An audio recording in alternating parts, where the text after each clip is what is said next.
Hey, everybody, welcome to the podcast. I'm here with Jeff Levy, independent educational consultant. It's educational consultant, not education consultant, right? Yeah, educational consultant. People say both. Does anyone ever say independent education consultant? Sometimes And then you just let that go. I try not to get angry about things like that. Right. I have other Because I have other things to get angry about. we'll get you angry during our conversation.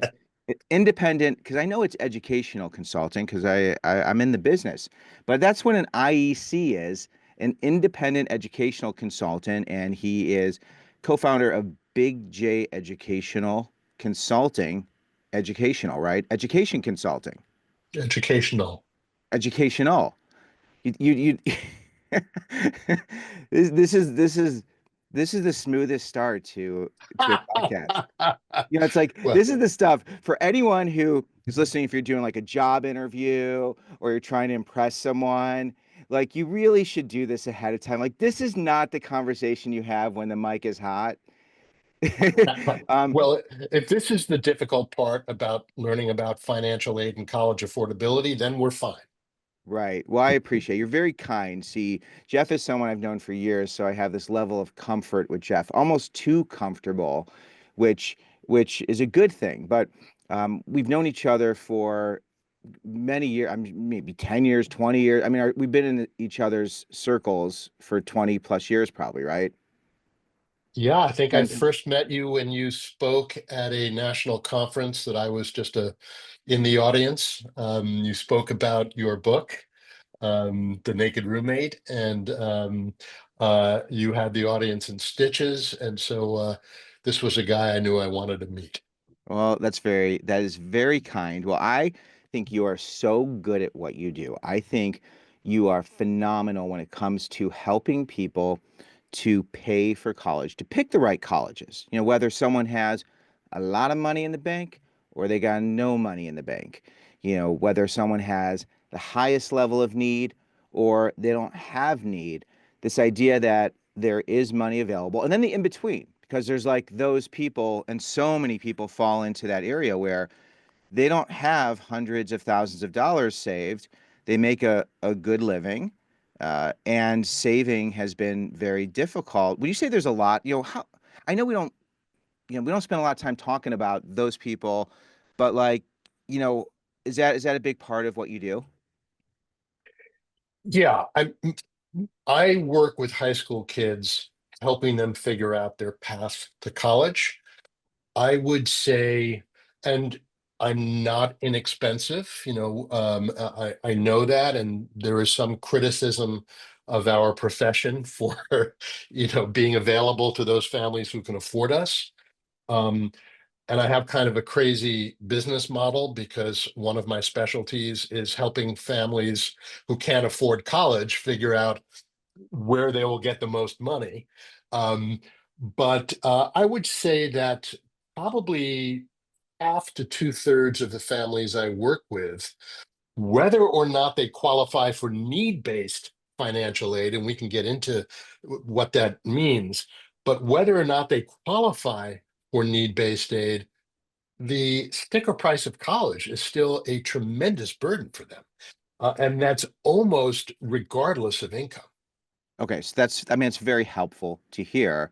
I saw yesterday USC through the Daily Trojan, their newspaper, shared that uh, cost of attendance is going to be close to 100,000, very close. I know Duke recently announced another increase where it's, 94,000, Yale, same area. So we're talking anywhere from, 360 to 400,000 if you're paying full sticker price. Then there are these schools that will, most people don't pay sticker price because there's usually some money that they'll give families. So it's almost like they pad the retail price so they have room to discount. Would you say that's accurate? It's 100% accurate.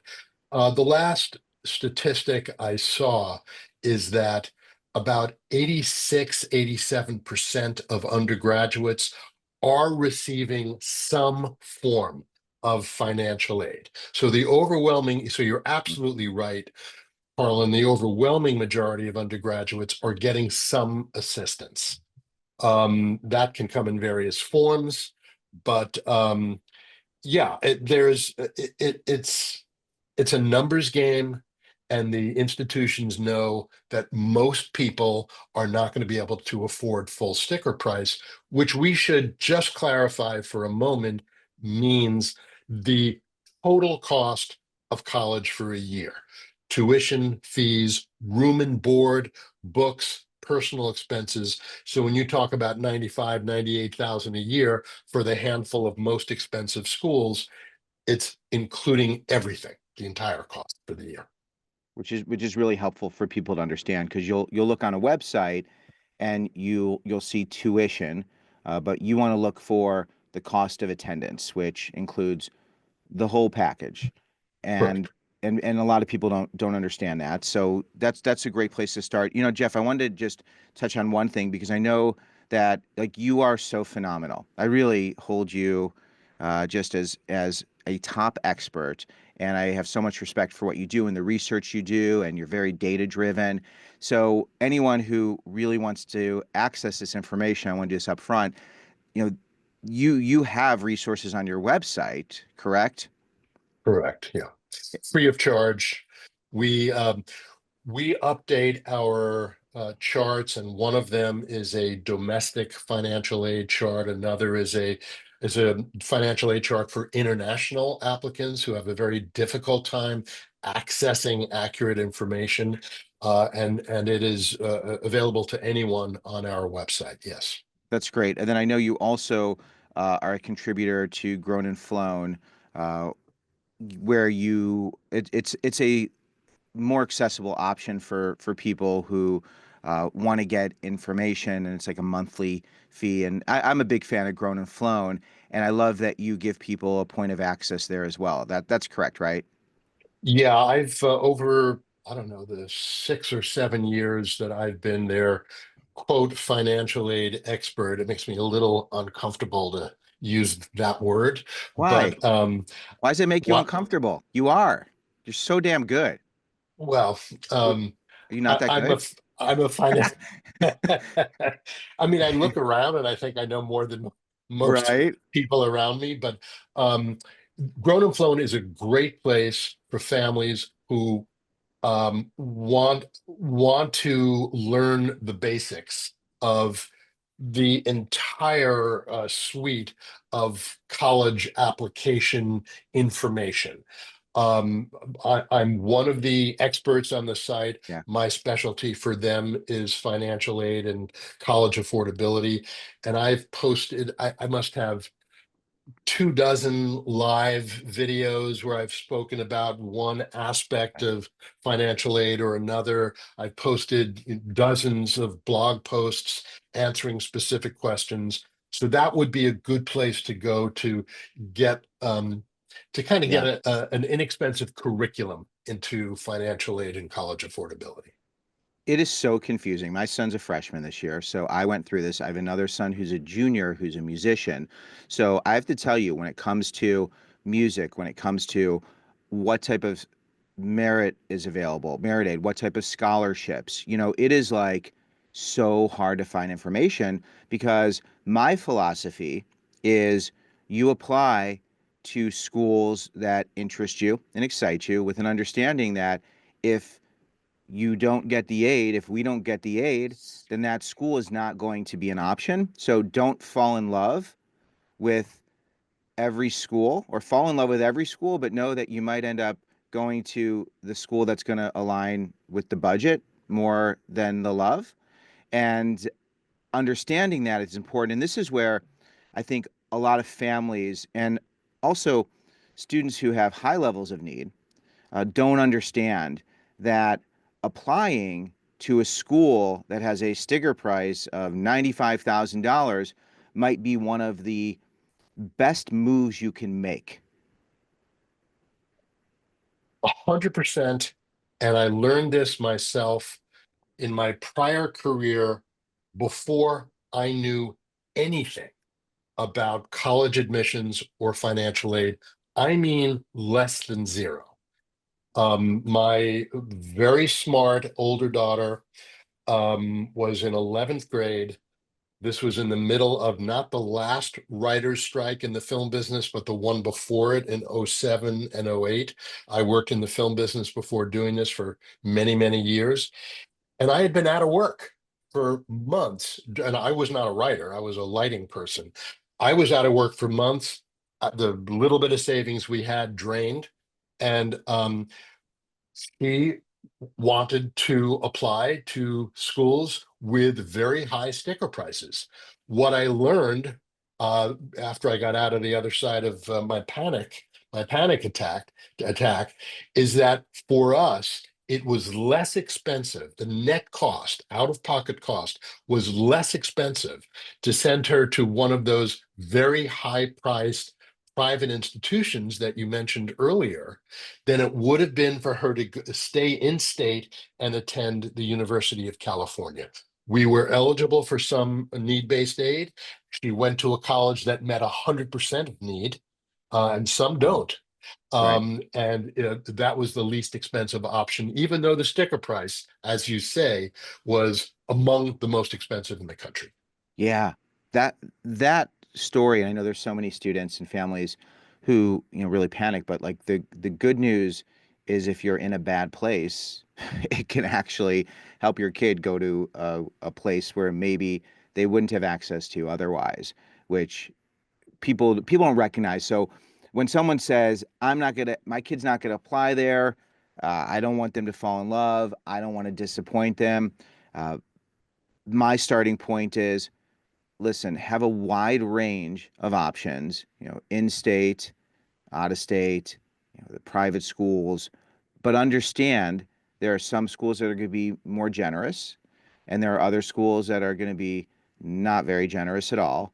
Uh, but having those options and understanding how to approach this and have a strategy is something I think most people don't understand. And I'd love to start with that strategy. How do you approach this, and how should a family approach this who's concerned about cost? When a family first contacts me and says, "Hey, we've heard about you. We'd like to talk to you about possibly working with our child on their college search and application process," I send them out a parent questionnaire. One of the questions on this questionnaire um, is the cost of college a factor in where your child will enroll? If they say no, nothing else opens up in the survey, we move on. If they say yes, then some multiple choice questions open up. Is it one of many factors? Is it a significant factor? Is it an overriding factor? I'm not looking at their income tax returns. I'm just asking them subjectively, how big a factor is it? And if they say it's yes, it's a significant or overriding factor, then I know I'm not going to be doing them any kind of service by putting colleges on their child's list that I know they're not going to be able to afford.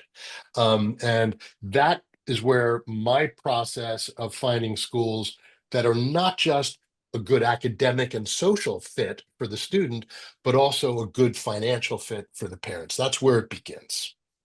The next step, Harlan, if I can continue, but interrupt me if Please, I'm talking too this much. is fast. I love this. The next step, and this is what I recommend all of your listeners do. You don't need me to do this. Every college has a net price calculator on its website. Some are more accurate than others. Do run a bunch of these. The and like you were saying, mix it up. Some could, one or two could be an in-state public, two or three could be an expensive out-of-state private, maybe some out-of-state publics. Five, six, seven of the schools you think your child might be applying to.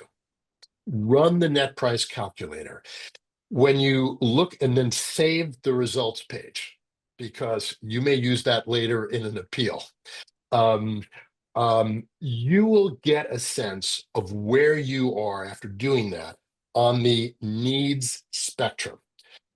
Are we a family with moderate to substantial financial need? Or are we a family with little or no financial need? And need is it's defined by the formulas. It's you may feel a lot of need, but if you're earning 300 grand a year and you've got 500,000 in equity in your home and you've got 250,000 in a 529 savings account, you will not qualify for a need-based aid, even though $90,000 a year might feel like a tremendous burden. Learn where you are objectively on that needs spectrum. And if there's one thing to take away from today's conversation, if you're a family with moderate to substantial demonstrated need, find schools that are meeting 90, 95, 100% of need historically over time. And we know which schools those are. If you're a family with little or no demonstrated need, making 250, 275 a year, got some assets, own a home, that kind of profile, then you're going to be a family with little or no demonstrated need. If the cost of college is a burden, you need to look for schools that are generous with merit aid, non-need aid. That's where you will get the most money. Thank you. That's an amazing place for people to start, and you articulated that beautifully. And I am so grateful that people can get this. So that's where you start. And then, and what's wild, Jeff, is I've worked with so many different families with so many different backgrounds, and people who are just incredibly bright, incredibly just impressive in every way. And this college thing is just it's so hard to get great information. It's so confusing. It changes, and I feel like the schools don't they don't make a great effort to really help people to understand that. But maybe there are some schools that do that because this is what you do of like really digging through. And when it comes to the merit piece, let's dig deep into that of looking at the school and understanding where am I going to get merit aid?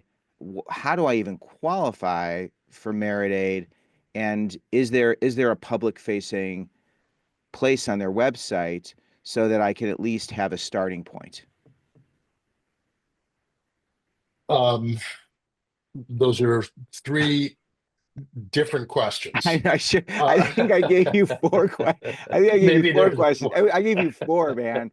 I gave you four. So wherever you think would be the best place to start in terms of I'm interested in a school, right? Like even for my son, who's a junior, like the music thing, I have to tell you, it's so confusing because there is nowhere to find that. You don't know what schools offer more. And then there's the question of like, and I'm talking about when I'm talking about like really highly intelligent, capable people, I'm talking about me. I'm the guy I'm talking to who gets so confused because I'm trying to figure it out. I'm like, I tell my son, you got to talk to people at these different places, but I don't know if they're going to give a scholarship for this. I don't. Then when I go on the website, I don't know if a scholarship and merit are the same thing, and what level that is, and if they factor in your household income. So like even with that, like I need to hire you, but it's so confusing. So I know I've given you even more questions, but it's like is merit. I know all I'm doing is dumping questions, and I'm trying my hardest during the podcast to offer questions that are really easy to answer, that are very like specific, and I'm failing miserably. Here's 'cause it's very emotional. I get very emotional about this, and I want to know just this one question: is merit aid the same as a scholarship? If someone's offering a student a scholarship, what's the distinction? Merit is the broader category, and specific scholarships would fall under the category of merit aid most of the time. There could be some need-based scholarships, community service scholarship where there's a need component. I wouldn't get too hung up on the definitions here. In general, Merit aid is aid that does not look at need and is an enrollment tool used by colleges to get families to apply and enroll. Here's some money that's not based on need that we're going to give you. And merit aid in general is aimed at families that don't have financial need because they they may not enroll if it's going to cost them 95,000. A music scholarship, a performing arts type scholarship, and there are a number of schools with very generous music scholarships. Those are great because sometimes they will even stack on top of any additional scholarships. Very quick example, and I'll name the school. I had a young woman I worked with quite a few years ago. Um, Great deal of financial need. Her mother was an adjunct professor, and you know how little they make. And her father was out of work as a nurse. And so she had a lot of financial need. She played the clarinet. One of the schools she applied to was Davidson University in North Carolina.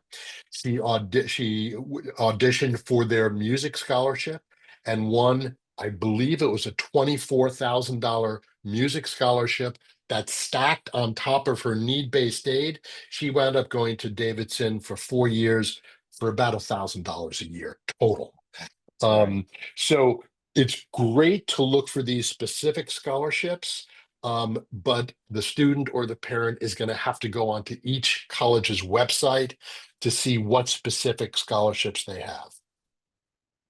The general merit aid that's offered, we on our financial aid chart on our website, we have about 480 colleges listed, and one of the columns on this interactive spreadsheet will show you how much that school offers in merit aid annually.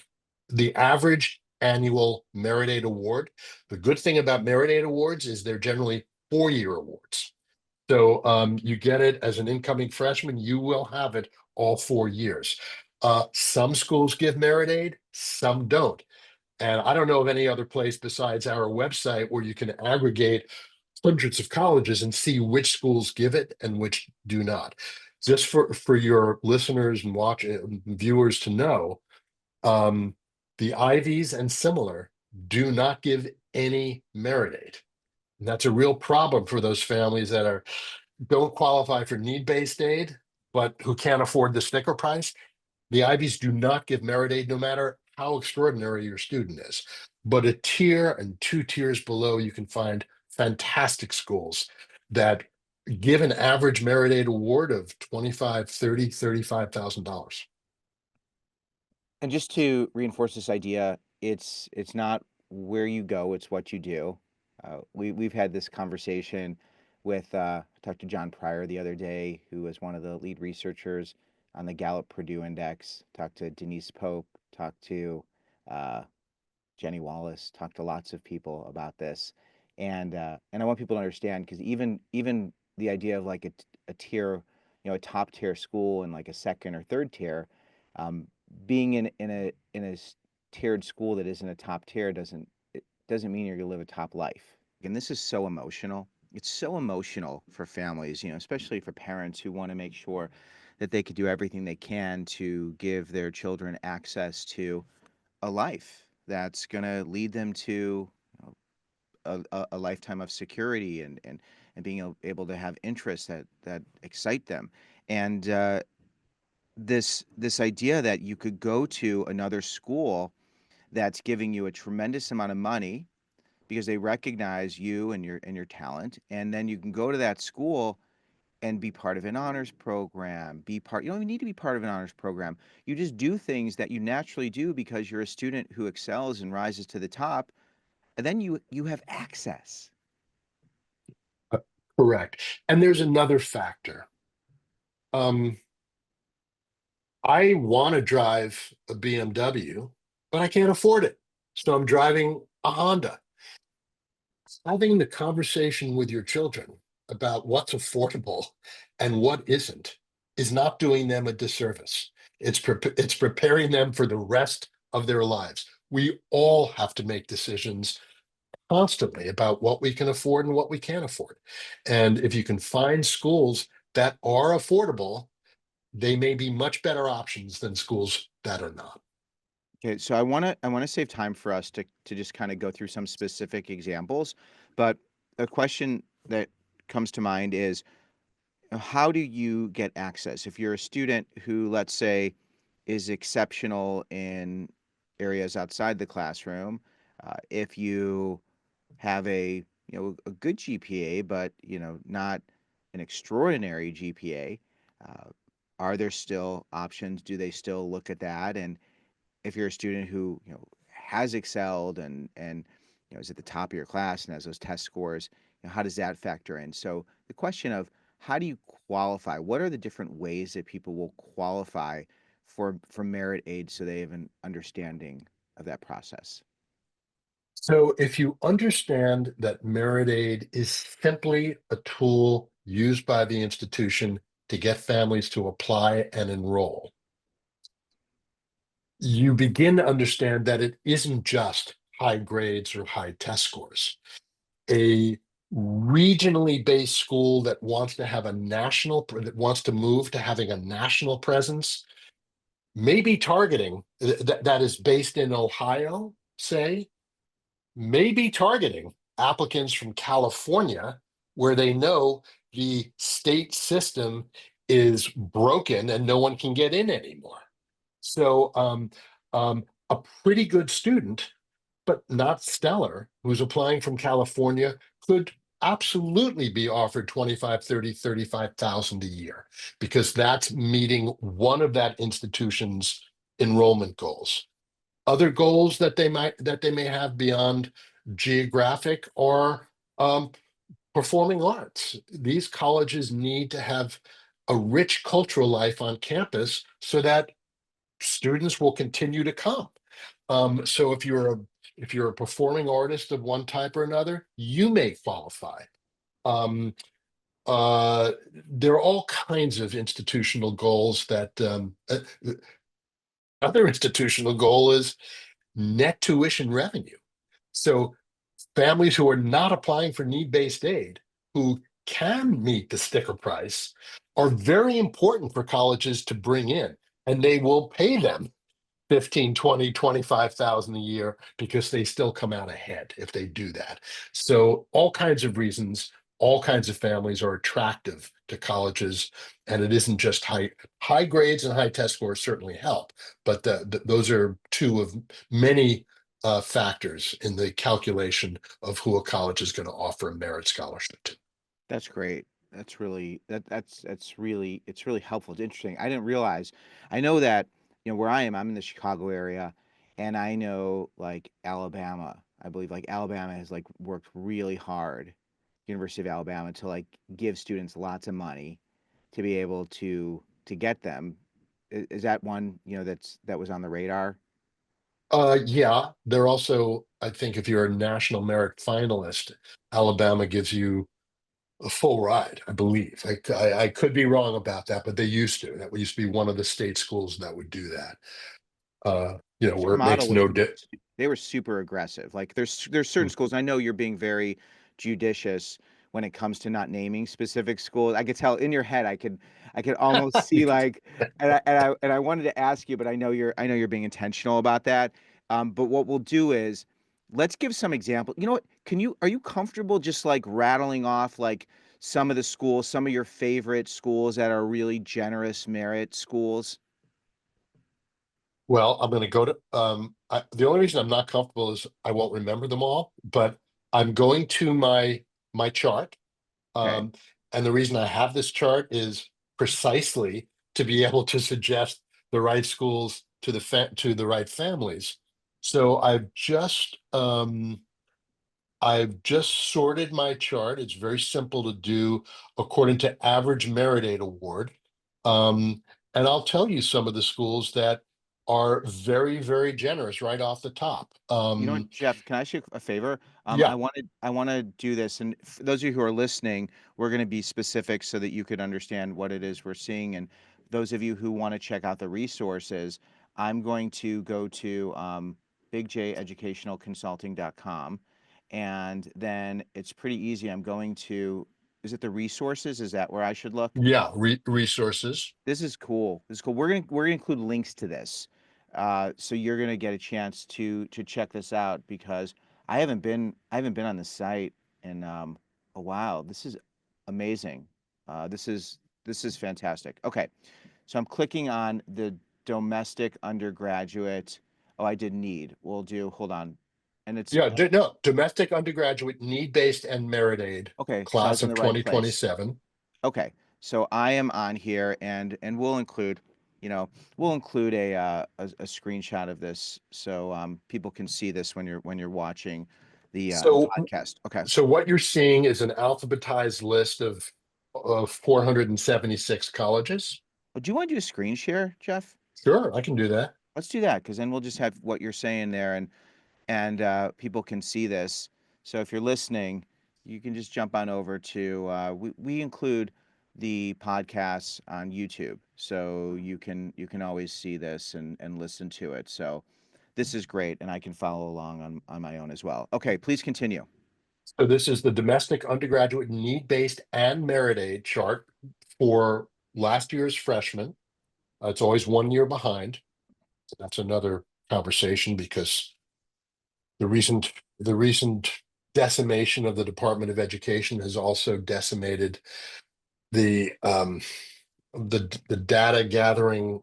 It's who knows how many how many more years we were going to be able to get this data. But anyway, for now, it's accurate.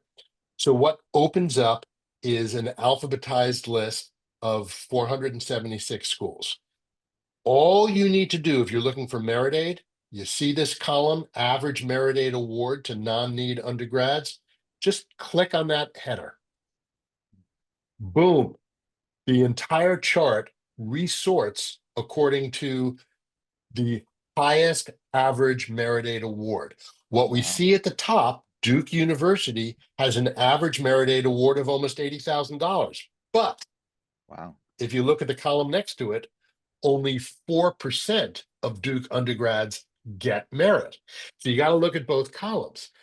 Um, if you're lucky enough to get into Duke, great. Now you got to be one of the 4% who've gotten into Duke who right. even get a merit aid award. So let's look down that list and we'll see Beloit College in Wisconsin, not that far from you in Chicago. Average award of 40,900, 91% of their non-need undergraduates are getting merit aid, and the average is 40,000 a year. Looking down the list some Can more. I can I Yeah, just I want to also let people know. So for a Beloit college, the total cost of attendance is 71,959. Then the merit aid, the average is 40,000.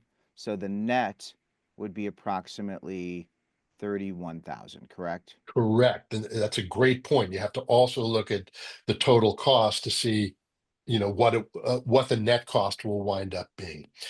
So Keep there's some going. I know I interrupted your flow, but I want you to No, keep no, I don't want to spend too much time on this, but there's some great schools here that are incredibly generous with merit aid. give. Susquehanna, Kalamazoo, College of Worcester. These are great schools. So this is where I go if I learn that a family will not qualify for much, if any, need-based aid, but cannot afford the sticker price. The reason we have these charts is so that we can advise our families properly. Right. This is a great chart. I love when you go through this. I think people find it interesting, and if you would be so generous, I would love for you to just click through more of these and just share some of the ones that excite you and tend to be, ones you lean on. Okay, going to the next page. Um, And give us a net uh, with it. Tell us the average award and the attendance for oh, these are out of state. So these are out of state, not in state. Well, they're all there's right now the chart is sorted by average merit aid award. Okay. So you'll see in the column that says state and region, you'll see where they are, but they're everywhere. They're all over the country. So some of these that are terrific schools, uh, Allegheny College in Pennsylvania, very, very generous. Um, uh, um, Rhodes College in Memphis, I love. It's a fantastic Yeah, school. I've been there. Um, Going to the next page, um, SMU, a very popular medium-sized institution. They have an average merit aid award of 30,000. It's not going to 90% of their non-need undergraduates, but it's going to about 50% of their undergraduates getting merit aid. And that's a really popular school. Um, Going down the list, University of Dayton, wonderful Jesuit school. Um, uh, Southwestern in just outside of Austin, Texas, great school. So Lewis and Clark in Portland, very generous with merit aid. So these are not just backwater schools that are trying to stay Right. afloat by offering a lot of merit aid. These are some big name, uh, excellent institutions. You know what I'm noticing? I'm not noticing a lot of public state institutions. Well, right. Public and state institutions are already giving away a lot of money to their in-state students in the form of tuition reduction.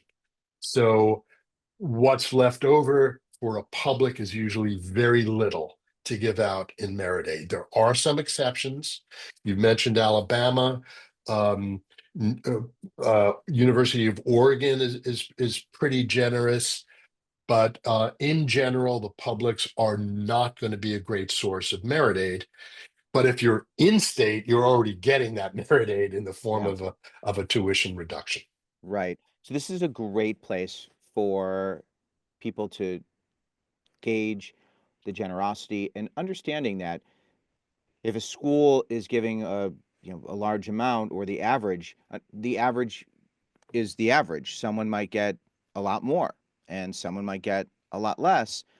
So you apply, right? So the question is, how do I qualify to be considered for merit aid? Can I stop sharing now? Yeah, Or that's do you? great. This is Okay. great. Yeah, and if you have any other, if you have any blogs that you wanted to share in the show notes, that could be, more ways to help people to be self-directed, to help students and parents. I think that'd be really helpful because, the reason I want to do this, Jeff, is uh, really to provide a starting point so that we can give people, students, parents, educators, counselors, because I know there are a lot of counselors who listen to this, a lot of counselors who don't know where to access this information, and it's very hard to find a starting point. So anything else you think that would give this some structure and shape, please share Well, that with us. well, let me just say this in closing to this part of our conversation. Um, Academic and social fit are very important. So, what this interactive spreadsheet allows us to do at Big J is find the 20 or 30 or 40 schools that will be a good financial fit, and then from that choose the specific institutions that will be a great fit otherwise for the student. So this is our starting point. If I know that a family is going to be burdened by the cost of college because they told me, and that they're not going to qualify for much if any need-based aid, and there's no way around figuring that out. You Yeah, need to know where they are. If they're not going to qualify for need-based aid, then I go here next to find a whole bunch of schools that would be affordable. And then from those schools, Is this a Beloit kid, or is this a kid who belongs at one of the at SMU? Yeah. Two very different kinds of applicants, but you can find the schools that'll be a good fit and a good financial option for the parents this way. This is great. I was just clicking through as you were sharing that, looking at some of the other charts, financial aid for undergraduate international non-citizens. And the international piece, I get so many messages on my social media from international students asking me these questions. And honestly, I don't have the answers. So now I'm going to point them to this resource and make sure this is here because it's really valuable. Thank you for doing this. And Thank you for talking about it. no, it's incredibly helpful, and hopefully you'll be able to keep to date. I want to stay focused. I know that there's so many changes happening right now within the Department of Ed, within colleges, universities, research institutions. Um, we'll have to see. I want to have you on the same time next year so that we can revisit and see what has changed from the class of 2024 data, because this is the class of 2024 data, correct? Or is this the class of 2023? This is Oh, I'm the sorry. When I class say that class, I think of high school because I'm like, I got high school kids. So, so usually the class is the year that they will graduate from right. college. I So understand. this is the class that graduated from high school in 2023, Right. entered college in the fall of 2023, and they will be graduating college in the spring of 27. Um, this data is always a full year behind because Right. it just takes time to aggregate it. Right. So that's important for people to note. But the philosophy of the institution and their patterns, I think, are what really are most important. And in this sense, this one was updated August 1st, 2024. So it will probably be updated again in August of 2025. So It will. yeah, and it's very clear on the chart when you see that. So, okay, so someone applies, and I know for most of the schools that I've talked to, and also when my son went through the process, you apply, they evaluate your application, they send you an acceptance or whatever the response is going to be. How far from the point where you are accepted do students know if they're going to qualify or get merit aid? Um, the offer of merit aid is almost always included with the acceptance letter. Um, uh, Sometimes the student has to log on to their applicant portal at the college to find out what the financial aid award actually is. Used to be sent to the parents. There are now some um, more concerns about confidentiality.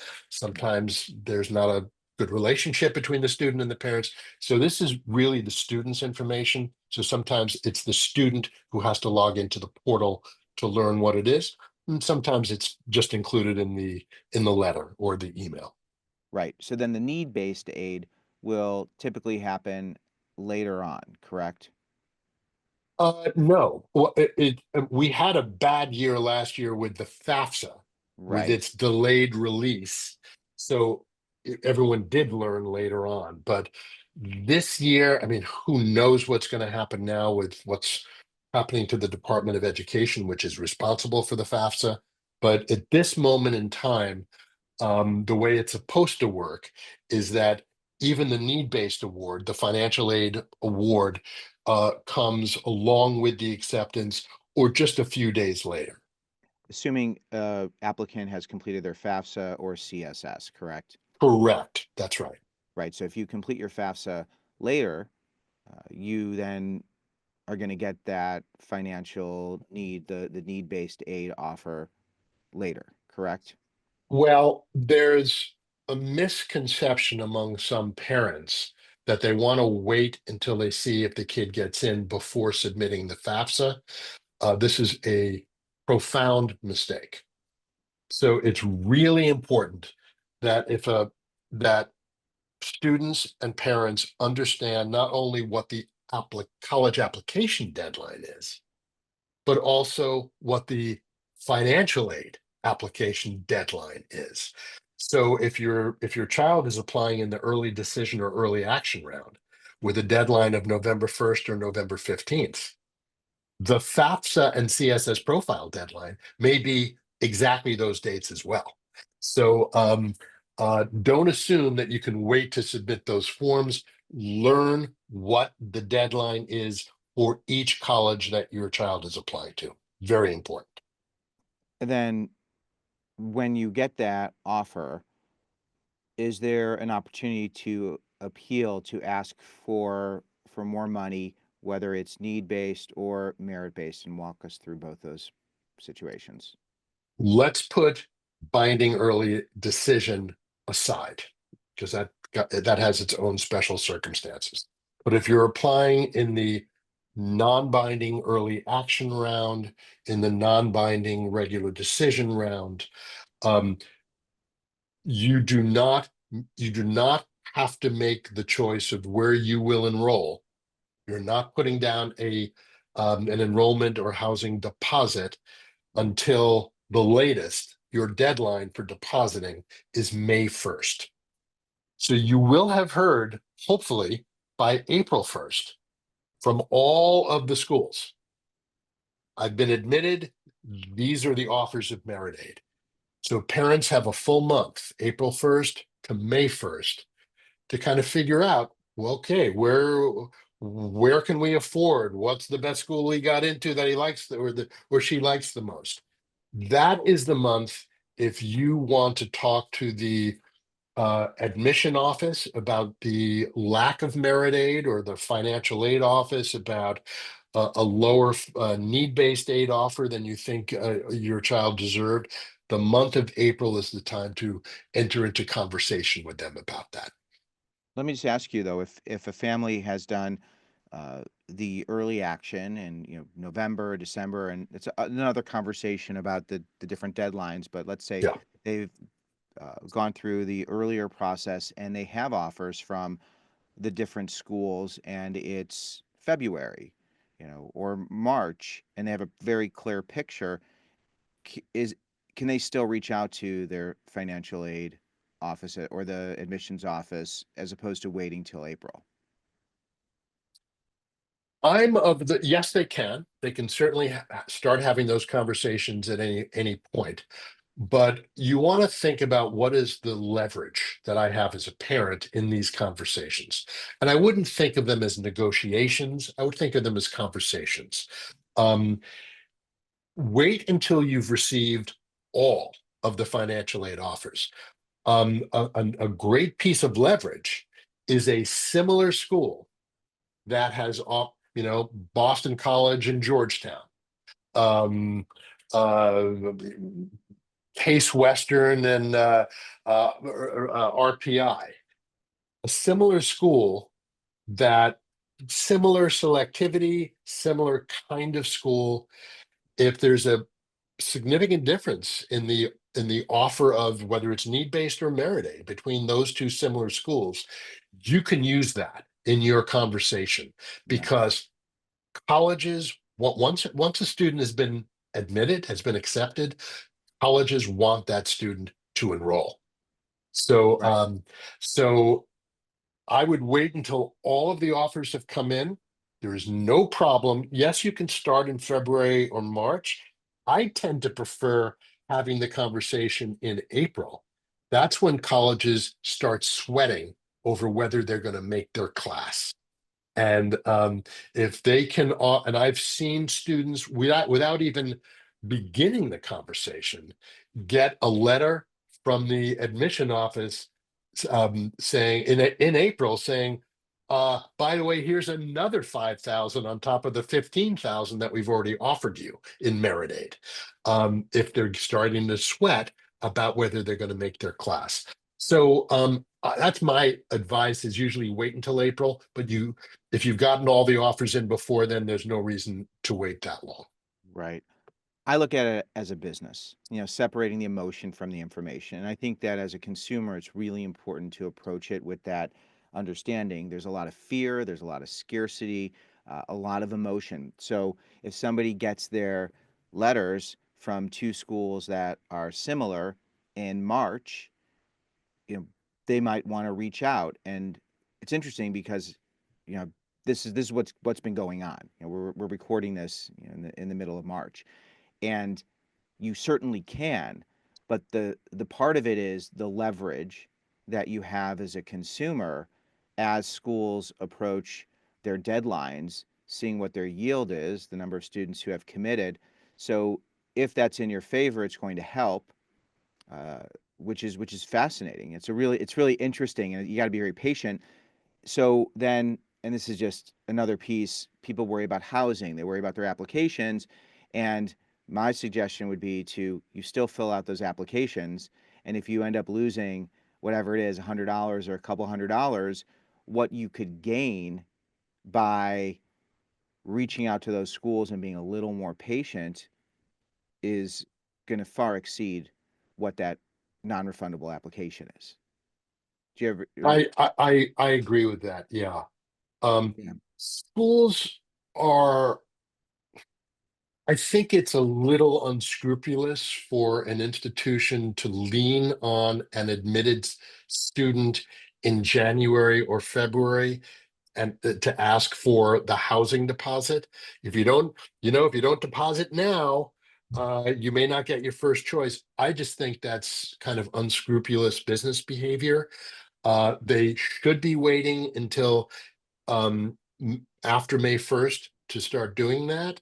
But that's that's a calculation that a parent's going to have to make. If they are being leaned on okay. for a housing deposit to get a good choice, then yeah, then you may lose 150 or $200, but probably makes sense to deposit and then but not rush your decision about where they're going to enroll until all of the offers have come in.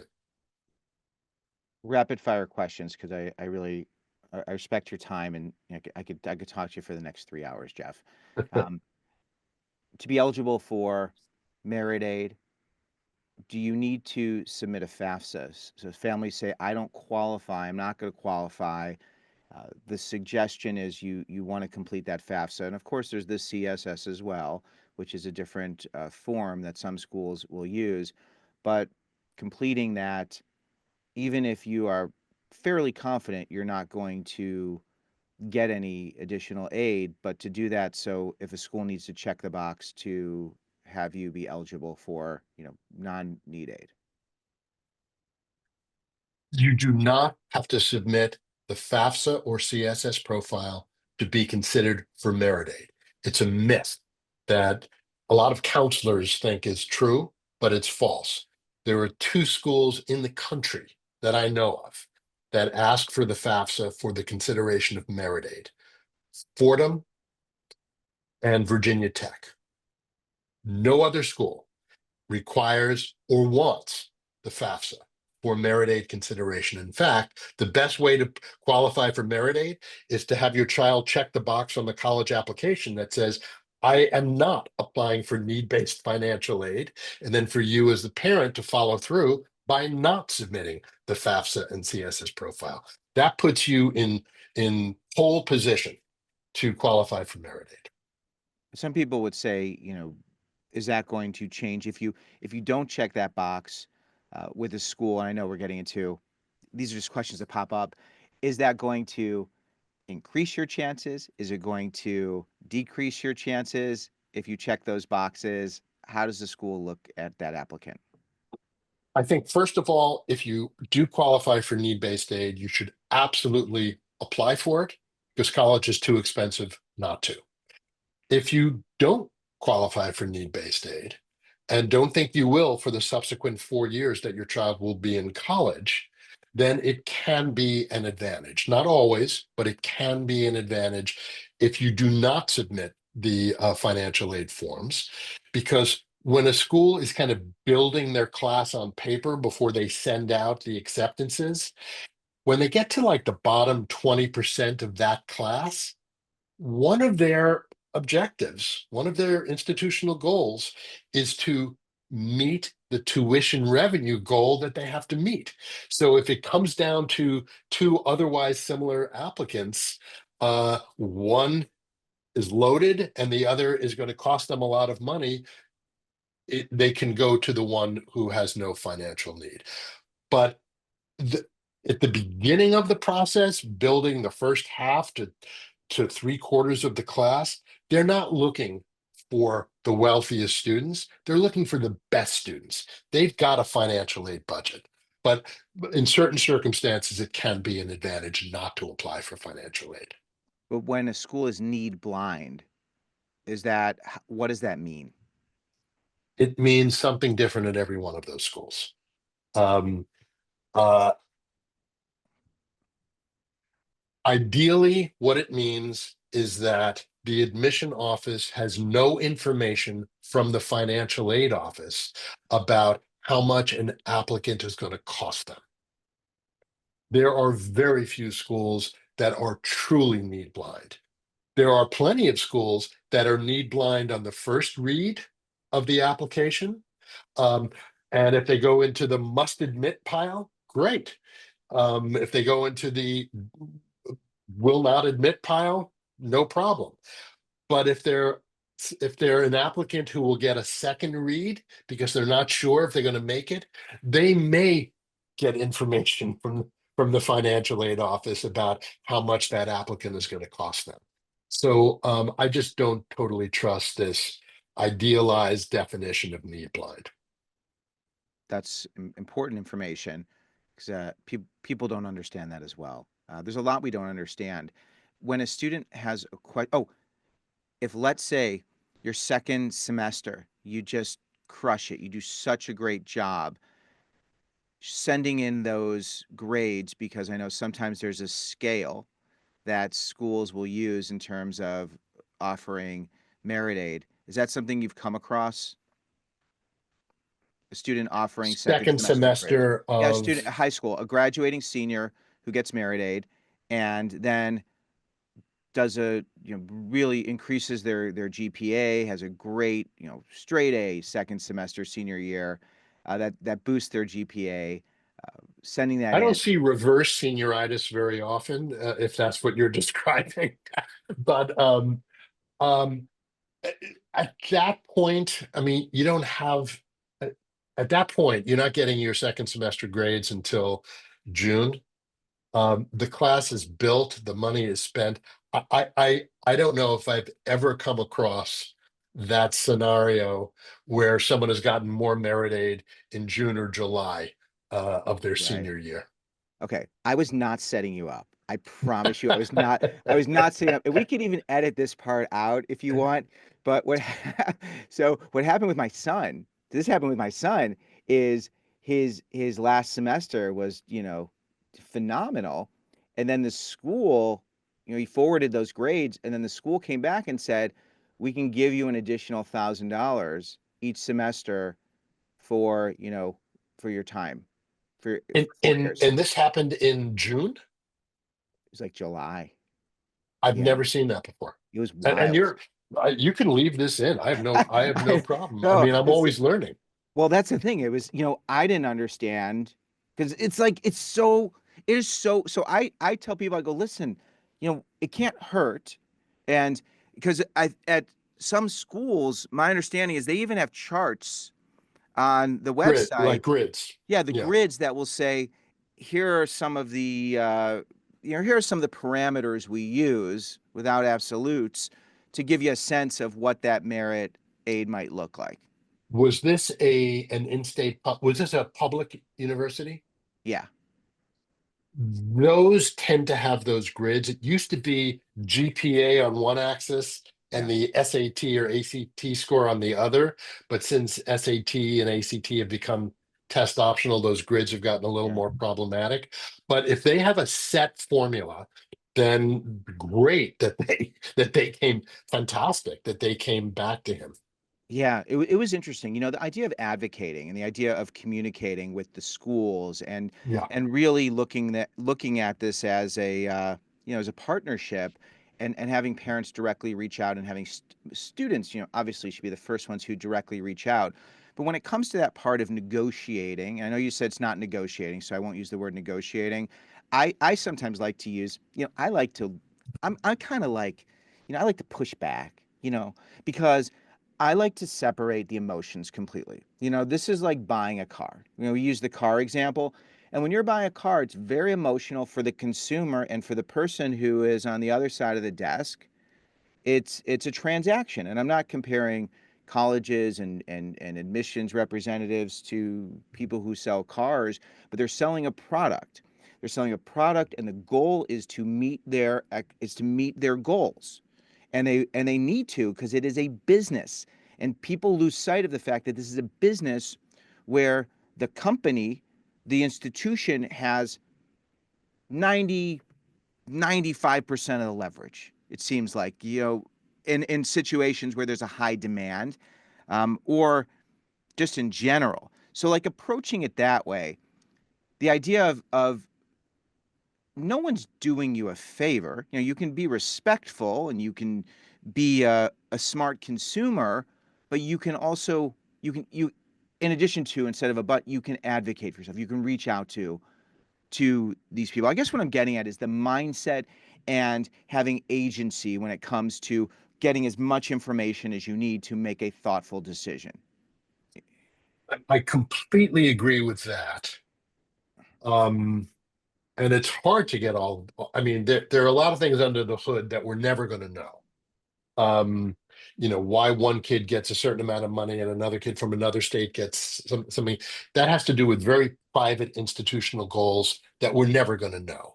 But you're 100% right. Get as much information as we can and push back. Say, listen, um, this is not affordable to me given the money that you've offered. We can't make that work. And the cost of college is a significant factor. You can say that to the financial aid office. The cost of college is a significant factor in our final decision. Now, you have to be prepared, like in a in a car showroom, you have to be prepared. If that's true, you have to be prepared to walk away.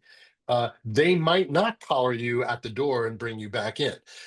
They will probably say, or they may say, this is all we can do. And if you can accept it, great. If you can't, we understand. Um, I think that's the end. That's their last offer. And then it's up to you to either accept it or not. But there's no harm in asking. It's not like they're going to flag you and be like, "Oh, this person is difficult. We're not as interested in having them on our campus." Because people get scared. Like, what if I upset the admissions people? What if I accept the financial aid people? No, there is no harm in asking. Everyone knows, everyone on their side of the desk, on our side of the desk, how expensive college is. But be respectful, be appreciative, thank them for the work that they're doing on your child's behalf. They can be your best friend, right? The idea Yeah, of like always start with gratitude yeah, and curiosity, because gratitude and curiosity are not how most people approach this situation, right. and they really do open up. I have two questions, and then I'm going to wrap our conversation. Students who are waitlisted, and they're waitlisted at a school where they're going to need to meet those tuition goals. Um, in sharing their letter of continued interest, or in even reaching out to them, give me your tips on how important is that? How frequently should a student check in if they're waitlisted at an institution and they could afford to go and they want to go? First piece of advice is follow the institution's instructions to the letter. If an I can't tell you how often I'm asked, well, they say they do not want any additional letters of recommendation. Should I send an additional letter of recommendation? No, they said explicitly, we do not want any letter. So that's not a trick to get only some of you. to submit letters of recommendation. So first of all, follow their guidelines explicitly. If they say, do not send any letters of recommendation, but please update us on anything that you've done since you've submitted the application, update them on anything you've done. And that might include first semester grades that if you applied early, they didn't have. It may include you've just been selected to head a certain kind of community service project. Definitely bring them up to speed. I would be respectful. These people don't want to be inundated with emails and documents, but advantage yourself by follow their instructions, stay in touch, but don't be a nudge. Right. But a Don't. second one, so a second, like let's say in, late March, early April, of just saying, dear, and they'd probably write it to the, to the school or the admissions contact they have. I just wanted to check in and let you know I still am, very interested, and you are on the top of my list. And if and here's one award I was honored with this principal's award, and one to let you know that's appropriate, correct? 100% appropriate. Yes, and that will advantage you, and they appreciate getting that information. Right, short, sweet, and following their guidelines. This Yes. is wonderful. Jeff, is there anything that you want to communicate that we haven't touched on that's like one of the things that you really feel is important for people, for students, for parents to understand? Regarding college affordability, I touched on this earlier. Parents should have the conversation with their children early in the process, not April 1st of their senior year when your child has received the letter of acceptance and all of a sudden you see how expensive it is. Oh my God, we can't afford that. Let your kids know what is affordable early in the process, why certain, and there may be schools on the list that you might not be able to afford. Let your kid understand that. So it's a family decision that they are a part of, and that they're not just at the receiving end of sorry, you can't go there. Yeah, I think it's really important, really important. And I know I said I was going to let you go. This is the very last one. And a student gets an ED, or early decision, and they say it's a binding offer. They get in November, and it's now May, and they're like, "This is wrong for me. This is, there's the financial piece, there's the emotional piece." My understanding is that it's, binding, and I'm holding up my fingers in quotes. But if a student changes their mind and doesn't want to go for a number of reasons, they don't have to go. Is that correct? This is going to take a few minutes, and I'm happy to spend. This is not a quick yes or no answer. If you're yes, if parents can get out of an ED contract for financial reasons, yes, that's true. But look at the context. Your child finds out December 20th that they've been admitted to NYU, early decision. You find out at the same time this is unaffordable. Now, they don't have until May 1st to, you don't have until May 1st to deposit. You have 3 or 4 weeks to deposit. Um, you say to your daughter, don't worry, I'm going to call NYU's financial aid office and straighten this out. You call them up, you get a recording. Thank you for your call. We are closed for the holidays. Please call back January 3rd. You call back January 3rd. Meanwhile, you've gotten no other offers. You haven't gotten, your child hasn't gotten in anywhere else, hasn't gotten a financial aid offer from anywhere else. You hear from NYU on January 3rd over the phone. Sorry, this is the best we can do. We can't offer any more money. What do you do then? You don't have until May 1st to make the decision. Do you say, well, do you say to your daughter, you can't go? If you say, yes, I'm going, you have to withdraw all your other applications. You can't let them float. So those are the rules. So my recommendation is, yes, there are some schools that are historically very generous with financial aid. If you want to apply ED to one of those, chances are you're going to get as good an offer as you will from any place else. If you are applying to a school that historically is eh with financial aid, not a smart move for someone who has to compare financial aid offers before deciding which school your child will enroll at. What if it's an emotional issue? What if it's because of the laws changing in the state? What if there's something where a student doesn't feel safe anymore? What if there's something that happened between the time that they were admitted and accepted that? Their applications have been withdrawn.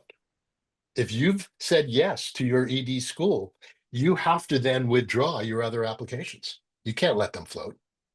Right, but if a student says, "I want to go to a different school," they don't have the applications out there. My question is, if you're somebody who commits to a school ED, and then even today in March 16th, you go, "Listen, this is not the right school for me. It's not the right place. I don't want to go anymore. I don't Ah, want to go. How do I get out of this?" ah, well, every college that has ED knows there's going to be a certain amount of what's called melt. There will be some students who don't show up. Um, no, and I'm sorry if I misunderstood your question. If the student and the family decide this is the wrong school, no one's going to put you in jail for not going there. It's certainly going to, it may require a gap year so you can reapply to other schools, but there are not going to be other acceptances sitting there for you to now turn around and say yes to. I mean, maybe you can contact some of those other schools you did withdraw from and explain, um, I can't go there because, I mean, what you described is a perfect example. I can't there's been a change in the law in that state and I can't see myself spending 4 years there. Maybe you can find a school that at that late date will admit you. And I agree. If ultimately it's not a place you can see yourself at, then you shouldn't go. Um, and there's no, you're not committing a crime I by think someone was worried. Someone asked me this question. They said, would it impact my reputation as an applicant? Would this follow me if I apply ED and then I have made this decision that this is the wrong school for me and I need to get out of it, and I'm worried if that will impact me in any way. I often find that in that scenario, there's another part of the story that I'm not aware of. So that there's something I don't know about. But um I think the bigger question is not that it will affect you as an applicant if you can explain it legitimately. The bigger question is your school counselor, who has also signed the ED contract. That contract is signed by the student, a parent, and the school counselor. They've all committed to this Uh, school. Who was Yeah. that? Who was I talking to? I think it was oh gosh, he does a lot on Merit Aid, and Ron Lieber. Ron Lieber, yeah. So I was talking to Ron Lieber, and the question of of it being binding, of it really being binding. He was pretty clear in saying, there's nothing legally binding you to it, and they want you to think that and believe that, but when it comes down to breaking that, you can do that, and that's one of there's not going to be an issue if you really need to. I agree with that on paper, but there are real relationships that you don't want to burn a bridge with the school counselor, particularly if you have a younger sibling who's Right. going to that same school.